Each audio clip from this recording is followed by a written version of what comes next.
À Lyon, les travaux du métro débutent en 1970. Le 15 janvier 1971, Sadat et Khrouchtchev inaugurent le haut barrage d'Assouan.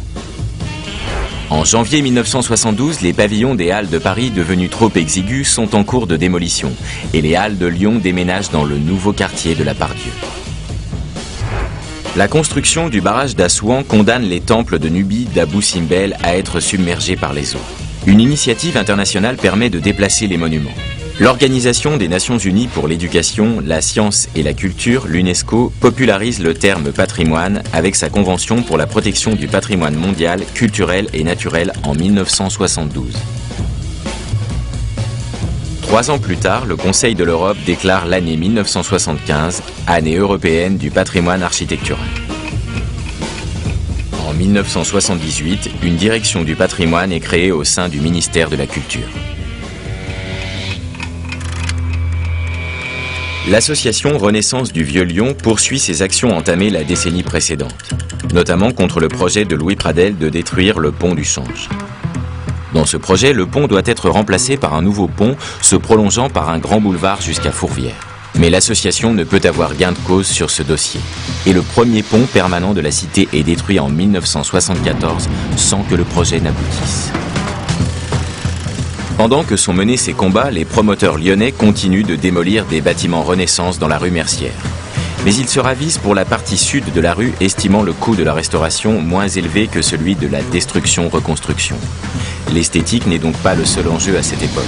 La dimension économique semble primer. En même temps qu'elle détruit, la ville construit un nouveau centre moderne. Dans la continuité des unités d'habitation, les immeubles de bureaux et les équipements publics s'élèvent tout au long des années 70 et construisent peu à peu le nouveau centre directionnel de la Part-Dieu.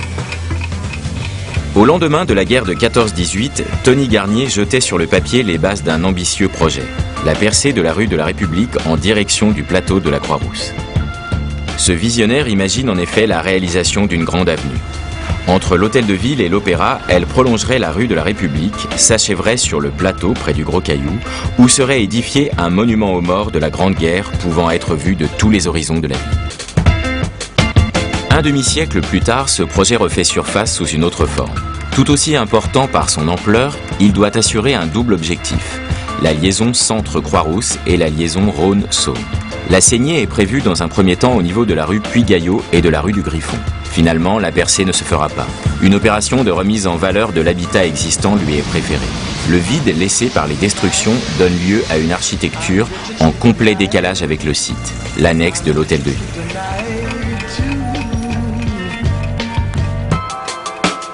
Le mobilier archéologique avait été stocké durant tout le 19e et une partie du 20e siècle dans le musée Saint-Pierre, actuel musée des Beaux-Arts, place des Terreaux.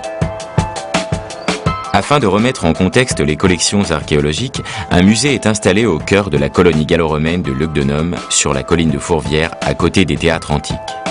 Il est construit par l'architecte Bernard Zerfus et inauguré en novembre 1975.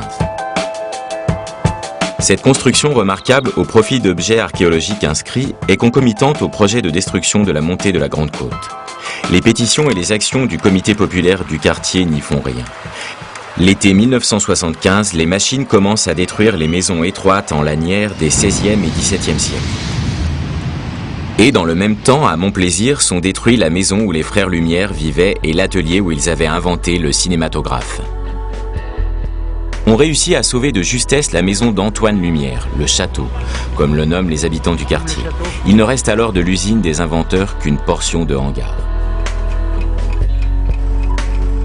Il en est de même pour les abattoirs de la Mouche. Après des mobilisations, elle est inscrite d'office à l'inventaire des monuments historiques en 1975. La Grande Halle est sauvée de la destruction. Cela donne l'idée de l'absence de conscience patrimoniale dans ces années 70 où l'on détruit sans scrupule au nom du progrès.